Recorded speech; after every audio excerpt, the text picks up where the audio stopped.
secteur. Avec Ishadar. Shadar a tonga immeuble na Lingwala, na Kasavubu, na Bandal partout. Il n'a pas le temps.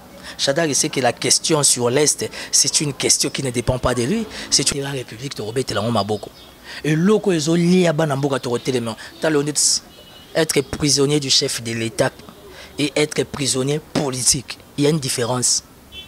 Les sabima kala, baza ko embrouiller bato. Dieu mindonga babimisa ndenge babimisa pasteur Koutino. Péché de Jekoko, c'est que asali pont na li mettre na kombo Etienne Tshisekedi. Ça dérangeait la nerf. Saki alingi atala émission ya kambangu info plus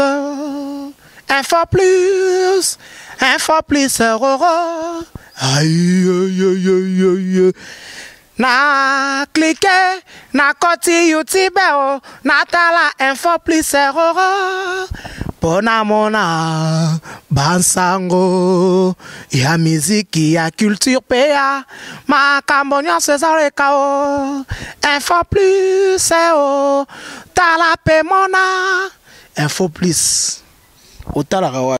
Bienvenue dans l'émission Nabino, l'amour du Congo avec Peggy Titan, le parallélo de la presse congolaise.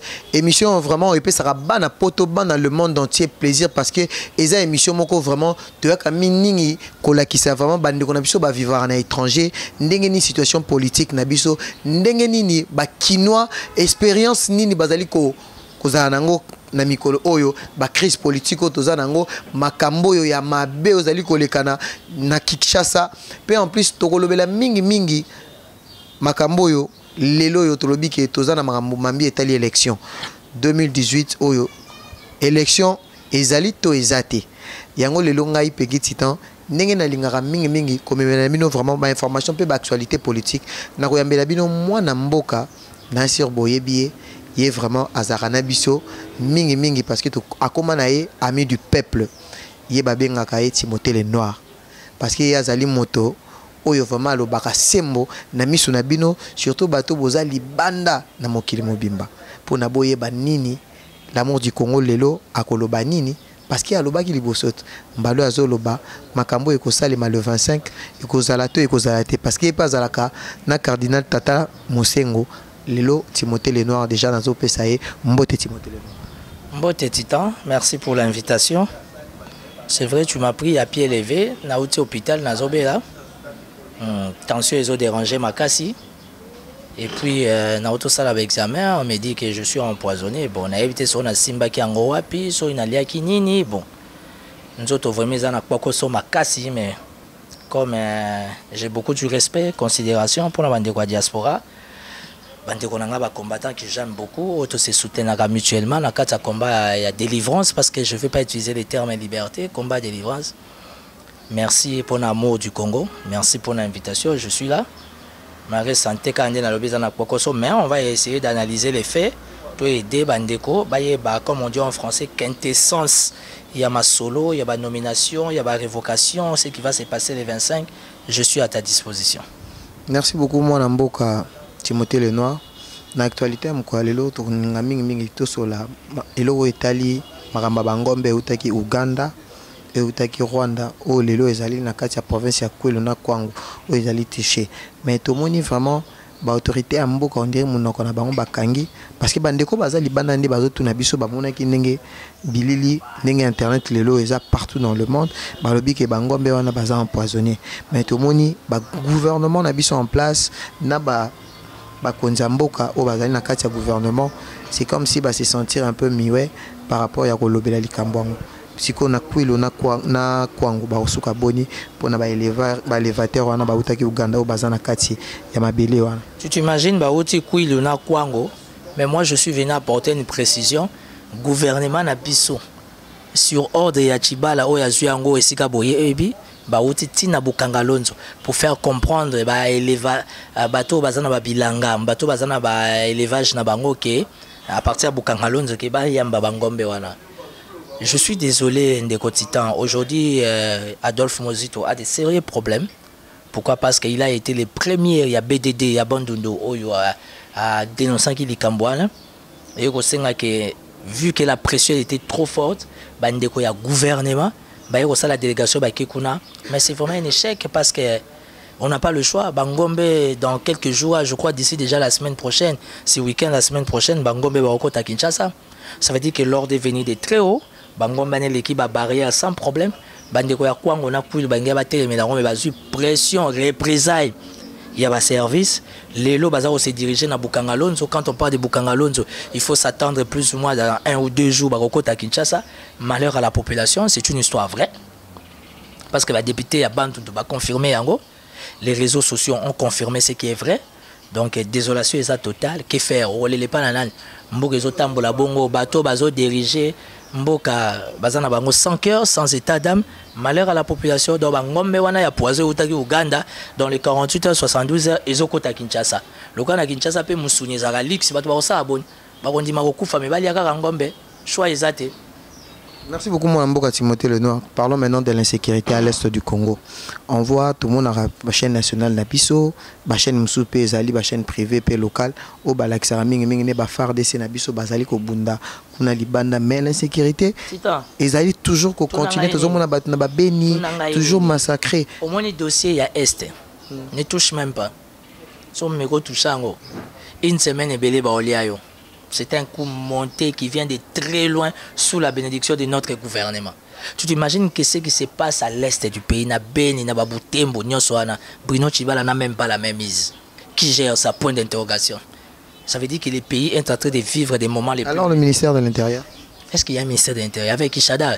Shadar a tonga tonga ba immeuble na Lingwala, na Kasavubu, na Bandal partout. Il n'a pas le temps. Shadar sait que la question sur l'Est, c'est une question qui ne dépend pas de lui. C'est une question qui dépend de la haute hiérarchie. Shadar est là pour exécuter. Shadar a commis un péché grave. Yango moni va révoquer, batie mova. On a Shadar ina mova, mikata sache moko. Différence c'est ça. Ça veut dire que le malheur dans tout cela, c'est nous les souverains primaires, c'est nous la population. Sort on a vu sur les années. Quel ministre de l'Intérieur? Avec les généraux qui tirent sur la population pendant la marche. Ils sont là, côté prière, ils gaz lacrymogène sur la bénédiction, il y a commandant à la province. Ça veut dire qu'il n'y a pas un ministère de l'Intérieur. Nous sommes sur le lobby, tout ça contre. En fait, moi, je suis dans une logique tout à fait différente. Ça veut dire qu'il n'y a ni à opposition, ni à majorité. Moi, je suis de la République. Ndeko Titan. Et locaux, ils ont touché intérêt à la République, tu rebelles la Maboko. Et locaux, ils ont lié à Banamboka, tu rebelles les T'as le tu commences à la émission à Robatama. Pourquoi? Parce que nous sommes en République démocratique du Congo. Les termes de démocratie ne dominent pas. Les termes de démocratie n'est pas au rendez-vous. Moi, je suis qui m'a polé les choses à la l'aise exact.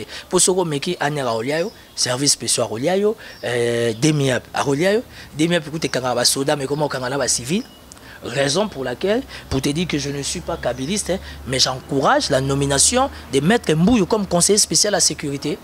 Ça veut dire que tel que je connais Maître Mbouyo, il va discipliner le service à sécurité. Parce que le service à sécurité va déborder. Et comme il y a un problème, il y a un service, il y a un problème à Bolingo. Et comme il y a un chef de l'État. Il y a un problème à loyer. Au final, chef de l'État. C'est ça la République de Simon Kimbangu, la République de Lumumba. Ça veut dire que le pays est foutu, Titan. Le pays est foutu, le pays est dans un état satanique, merdique. Il y a un lingo lingate, besoin de un papa national. Tu n'as pas papa national. Nani?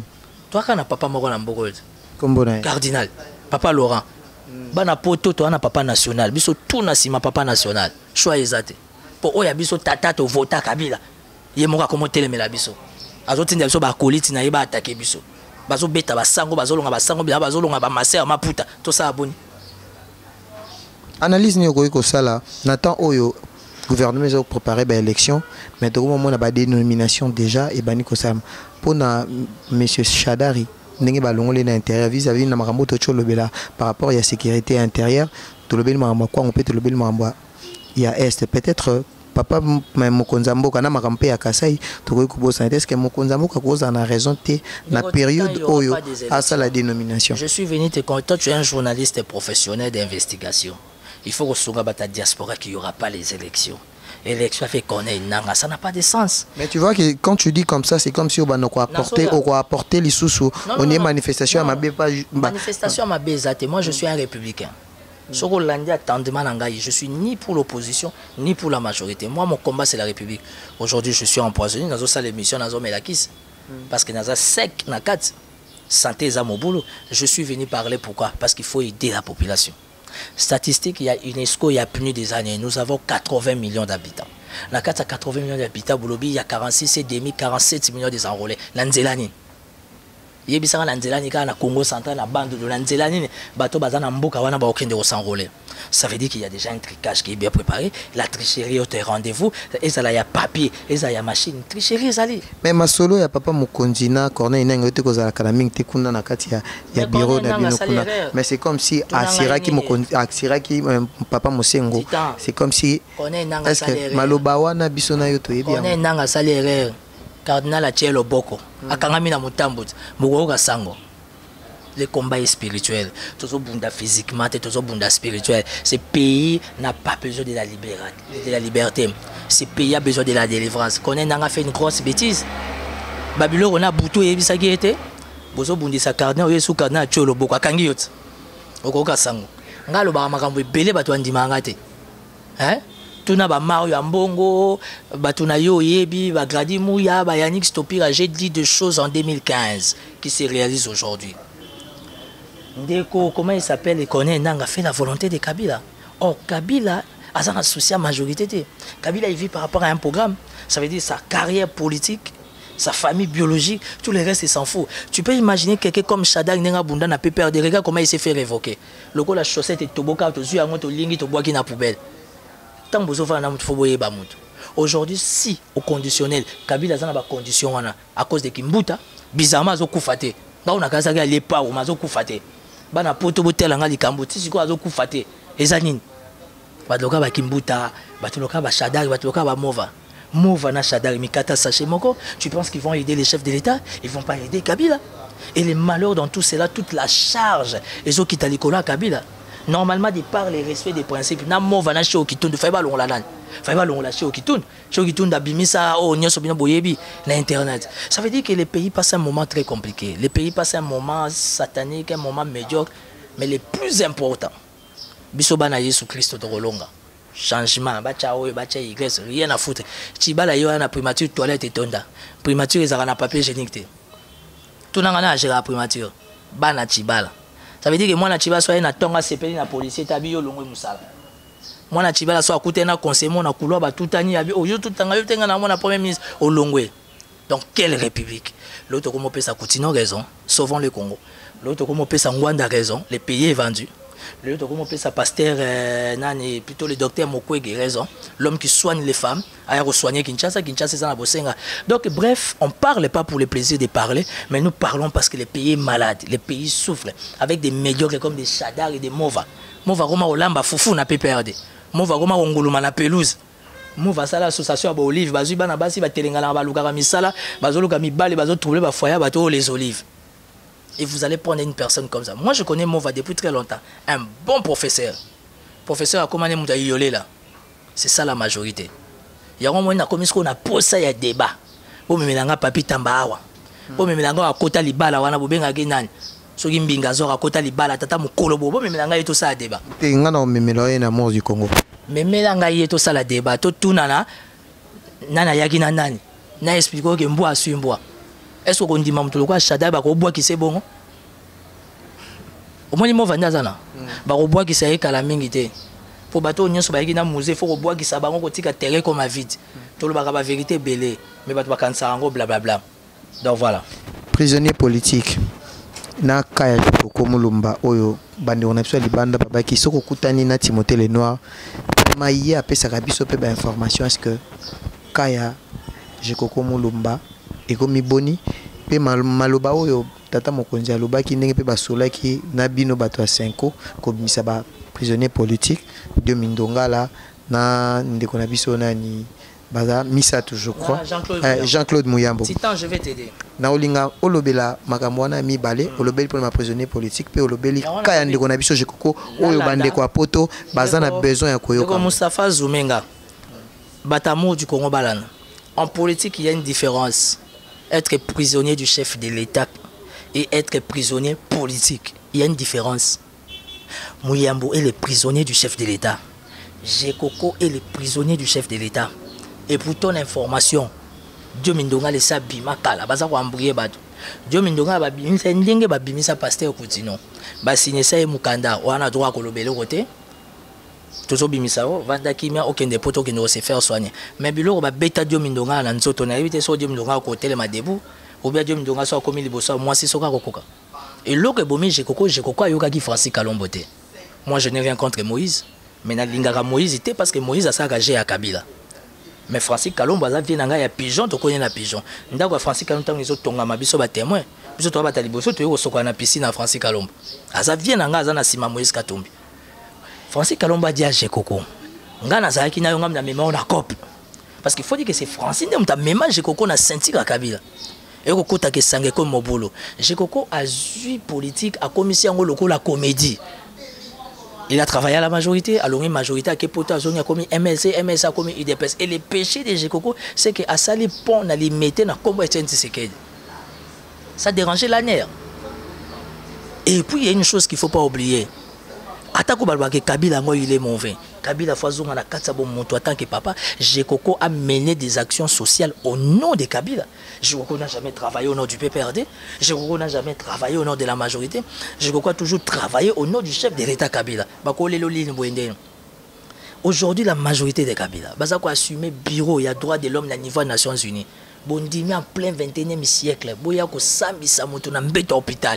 Quelle image vous donnez pour la République? Surtout le bien fingi. Où est le procureur général? Où est le super grand juriste que je connais, que je respecte? Mon papa Tambo Mwamba, Azawab. Où est le pasteur Kabange Numbi? Parce que Kabange Numbi, pécheur, Azar, pasteur. Où est cet état d'esprit, cet état d'âme, ya père?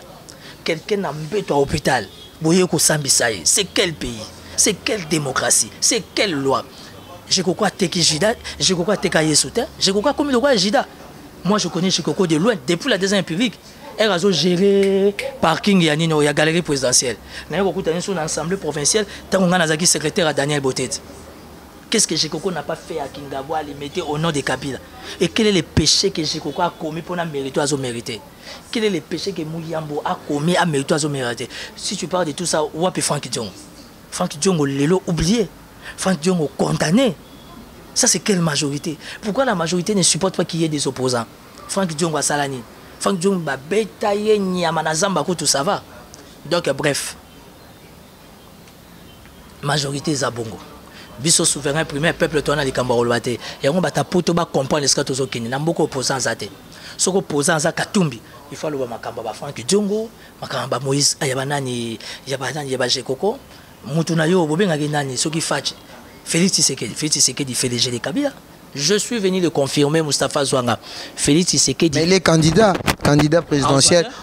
Lui avec Jean-Marc Kabunda, par rapport à Outik, le potentiel, Tina France 24, il sera. C'est comme on dit en français. C'est comme on dit en français. Limbisanga micro Isayayo. Parlons peu, parlons bien. Mais c'est ça. Félix Tshisekedi sera candidat président avec quel budget? Félix n'a pas d'argent. Félix a des poussières pour moi. Mais dans rassemblement, on a Batbazali. Batbazali, peut-être bango nenge bandimi que kozo accord que Félix Tshisekedi candidat 2018. Donc tu es pas d'accord avec ça? Félix il fait léger des Kabila. Est-ce que l'émission l'amour du Congo, c'est l'amour du Congo? Bana obaza bato baza libanda balingaka mingi bayoka vérité. Est-ce que makambo zoloba wana? Est-ce que vous avez une preuve? Parce qu'il ne faut pas tourner tout autour de peau. Il faut dire la vérité. Est-ce que makambo wana mwana mboka? Parce que nabi ke bato poto balingaka o mingi. Nalingi o affirmer bango makambo zali kolo. Je suis un analyste socio-politico-religieux. Je n'ai pas changé mon discours depuis 2015. Moïse Katumbi fait le jeu de Kabila. Kamere Aza Caméléon. Kamere est trop proche à la famille présidentielle biologique. Je ne parle pas de la famille présidentielle politique. Je parle de la famille présidentielle biologique. Félix Tshisekedi fait le jeu de Kabila. S'il y a quelqu'un qui peut vous définir qui est Félix Tshisekedi, c'est Katebe Katoto. Katebe Katoto a été interpellé dans le compte Alternance pour la République. Qui est signé par Sesanga. Il fallait j'ai discuté avec 2 personnes, 6 personnes. Au bas de la commission, SMS, papier, tiens, pourquoi quand on vous dit la vérité, vous ne voulez pas écouter? Félix Tshisekedi n'est pas un opposant. Félix, il adore la vie. Félix, il aime l'argent comme Kamere. Félix, il adore les femmes, c'est son droit. Mais il peut pas être un opposant. Tu veux être un opposant affamé? où tu n'as pas le choix, il faut linga mukila parce que Kabila ndem tana mbonga république. Dieu va nous susciter des vrais candidats. Mosengo ne sera pas candidat. Peut-être moi je serai candidat, pourquoi pas. Mais je suis convaincu d'une chose. Il y aura, comment on appelle, une transition avec Mosengo. Sans Kabila. Mais pourquoi pas? Kabila n'est plus président. Et ça tabou, je respecte beaucoup les chefs de l'État à sa première institution. N'a pas président, n'a pas chef d'État, n'a pas Kabila. Mais seulement il n'est plus président. Parlons peu, parlons bien. Ça sera admis dans le gouvernement. Kabila n'a pas le choix. Il ne peut pas être candidat. Nayoga Poniso qui dauphin Matata. Nzambala la raté Mabimulumba Bimisi image à Matata, ou Matata Zara Rwandais depuis Sera Mobuto. Bref, aux hommes Dieu étant en amour. Vérité Zodmara Mouké Mouké. Il y aura des candidats. Les États-Unis, la communauté internationale sont en train de préparer des candidats. Sans compter, Bissobato a préparé et pas un colo. Mais porte-parole, il faut respecter. Séni est indépendant. Il faut soit opposant l'église catholique pour respecter Yango 6 fins de l'année. Pourquoi pas?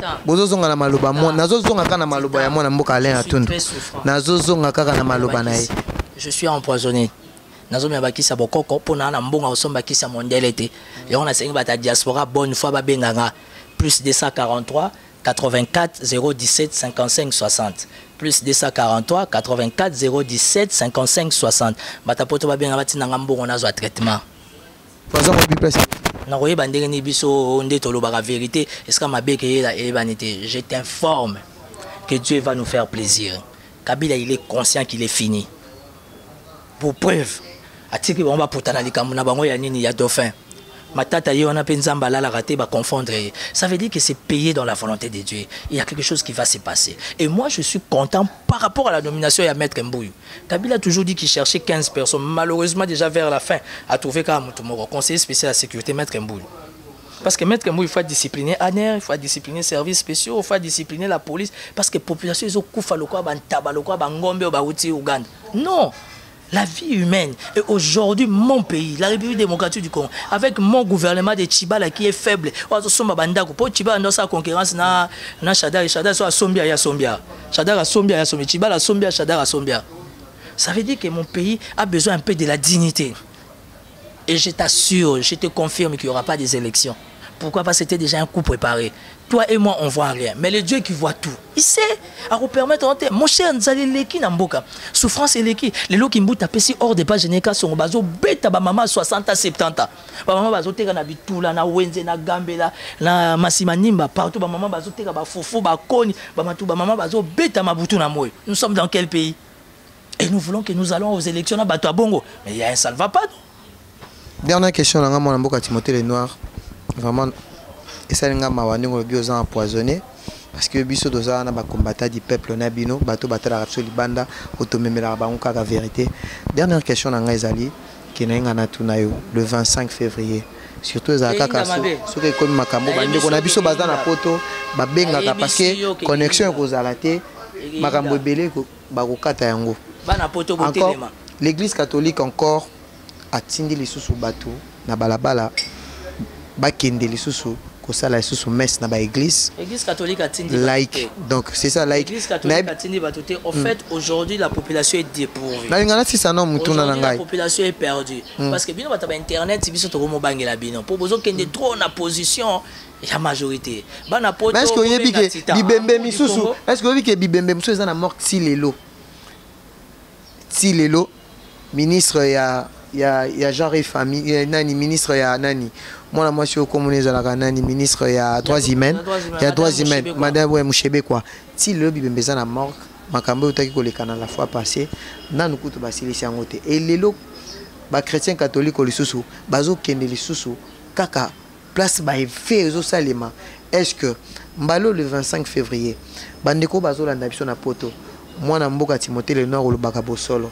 Est-ce que mbalo yo Toromona bakao eleki oyo utiko o nanu to silicité mais le 25 bande ko na biso catholique pona ko luka kaka solution to pona kaka koyeba nini ekozala pona processus na kati mboka na biso. Ce qui va se passer le 25 ça veut dire que l'église catholique est bengi batute boya bobima na balabala.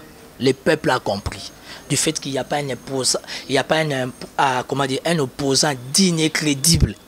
Le peuple soit assez rallié derrière l'église catholique et derrière les papas nationaux, papa Laurent Mousséon. Tout le monde a Desmond Tutu, en Afrique du Sud, si je me trompe. Tout le monde a Martin Luther King, aux États-Unis. C'était des hommes de l'évangile. Aujourd'hui, il y a eu l'accord de l'OIA qui a échoué. C'est Kabila qui a fait appel à la Cinco. Il y a eu l'accord de Saint-Sylvestre. Le lot basango bakomi bakoufa le lot musika. Soyons réalistes. Et puis vous revenez encore pour dire que laissez à César ce qui est à César, Dieu ce qui est à Dieu. Il ne faut pas interpréter des versets bibliques quand vous ne comprenez pas trop bien, quand vous ne maîtrisez pas trop bien. Je te dis que le 25, on va aller prier à la messe. Après la messe, on va faire notre marche. Et bongo ni malobaya pape. Message à pape. Sa information lelo na bana poto. Kanga ce que je t'ai dit. C'est pour la paix en Afrique. Kanga les papes derrière Mosengo. Kanga lokwana. Si au conditionnel, les papes n'étaient pas derrière Mosengo, c'est Mosengo qui a proposé Monseigneur Ambongo auprès du pape. Parce qu'à 75 ans, il ne peut plus être archevêque. Il doit rester carré, purement dans le Moussala Vatican. Mais sachant qu'il a une lourde tâche, il y a redélivré Mbokoyo, avec l'âge et les attributions qui pèsent lourdes, il y a un bachelier adjoint. Et puis moi, je Kanga. Je Pimbo et Zoya, Biboto et Gebetama, Naibisio. Au même Monseigneur Ambongo, Boyebiete, non, Boyetudiete. Je vous dis 10 000 francs encore, Monseigneur Ambongo, Wana Mwana Mungala, dans le bagui les 25 à Rosala. Oh, il y a des soldats, bêta massage, bêta lacrymogène. Mais ce rosa mobile, il pousse en autres. Et ce mona sang, bêta policier, et que ça m'a beaucoup parce que ça fait partie de la délivrance. Wana mwana panga, wana imbaka. Eh, Monseigneur Aïmos, cardinal Aïmos Sakata, Monseigneur Mbongo Imbaka. Ça veut dire que pas Bangaka, son maquillé tangite bitumba, et que si la té. Voilà, les gens interprètent mal les choses. Les 25, on va marcher. Une marche très pacifique. Nous n'envoyons pas les gens. Les cardinaux n'ont pas envoyé des gens pour aller casser au bouc. Non, une marche pacifique aussi. Si moi, na bendana. Mais yebaka, tout côté dans le niveau de la messe mystique. On va dire que c'est à suivre. Remercier Bandeko Baolanda Biso, na Mikele Apoto, bato baza partout dans le monde balingaka mona mboka Timothée Lenoir. Non, kasi au moins à lire ya émission L'amour du Congo, moni yango ke sans mabanga, mais na olinga message na yo na Bandeko Baolanda Biso partout dans le monde. Message na bango kaka pona le 25 février, surtout Bandeko bazali mako s'enquêter trop na biso toza awa na kasa capitale. Na olinga message ya paix. Amour. Justement, moi je ne veux pas donner un message pour les 25, mais je m'aimerais donner un message à la diaspora. Pendant que la diaspora rêve, Mbogeza biente, Kabila fa kende, Oyo fa kufa, ben Indien ba Libanais bazoya baza quoi investir. Je demande na bana poto bana moi loko baya. Biso jeunesse tous na reperte, tous na issue. Mon message de paix, ça n'a rien à voir avec la politique. Na osenga bana poto zo moi crédit à 20 000, il y a moi 50 000 yaka. Parce que les jeunes ont besoin de ça. Les jeunes sont intelligents, fabuleux, brillants dans tous les domaines.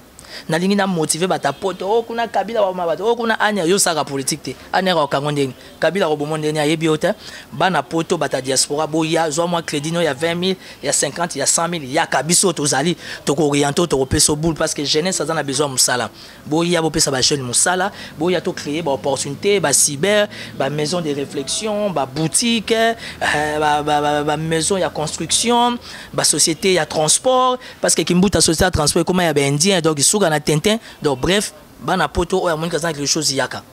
Yaka na coloration non normale en tant qu'homme d'affaires, biso mari to ça analyse to ça pe binemite na bande majorité. Ça veut dire que ce qui a faire na yo za poids na rosunga yo kutana mokonzi moko ba accompagner yo aux moins bénédiction aux moins protection de la manière que COP et ça parce que la jeunesse a besoin du travail. Ne voyons pas Kabila, ne voyons pas Tchibala, ne voyons pas Papa Laurent Cardinal, mais voyons plutôt l'avenir de notre jeunesse. Merci na amour du Congo. Mbote na conseiller spécial nangai Défile Ndombolo toujours coaching mbote na papa nangai moko Zakari Bababa sur 10 ans lingala facile beaucoup d'invitation mbote na 3 fois grand prêtre Adabo Mbole lobitango akotaki messe na Notre-Dame parfum et kangi sal mobimba mbote na conseiller spécial en matière de sécurité ya Kabila maître Jean Bouyou un homme intègre un homme bien qui va maintenant ordonner les choses mbote à tout le monde je vous aime tous j'ai bien piana benginga on a boakaye si on a boakiye mais yazo solo laté mbote na papa chéri toutes les bonnes choses à tout le monde félicitations à Fali Poupa il faut encourager nos artistes Félicitations à mon ami Lobeso Génagé, système AGDG Yango Yomoni, Chadari à Longwe, Bakoti si Mova pas au Longwa, Tamsungane Mutuna Rokota, donc on ne sait jamais à suivre. Merci beaucoup. C'était là mon Amboka Timothée Le Noir. Donc, Tokomi Nasuka dans l'émission L'amour du Congo. Quant à moi, je tiens à remercier mon cordon, Moussafa Malembe, Papa Naïdrissa, l'homme en 4 soldats. Et je dis merci beaucoup à Hussein Ksasi qui est vraiment dans la réalisation. Et je remercie en assistance Fallon Fouakadi, qui est un concert Nabiso. Et Nanika Nabisa Bana Poto Bato Wazola Nabiso partout dans le monde.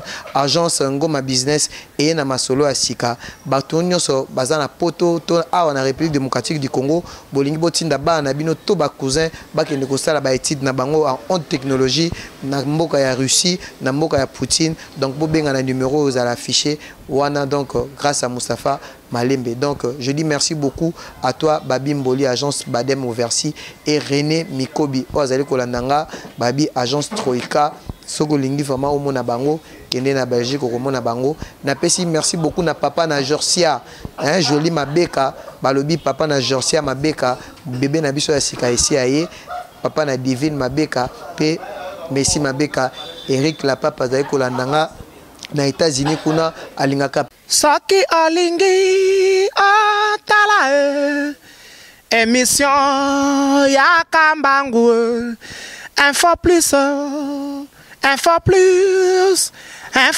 roro aïe aïe aïe aïe na cliquer na koti YouTube na tala info plus roro pona mona bansango ya miziki ya culture pea makambo nyonso ezaleka info plus tala pe mona info plus otalaka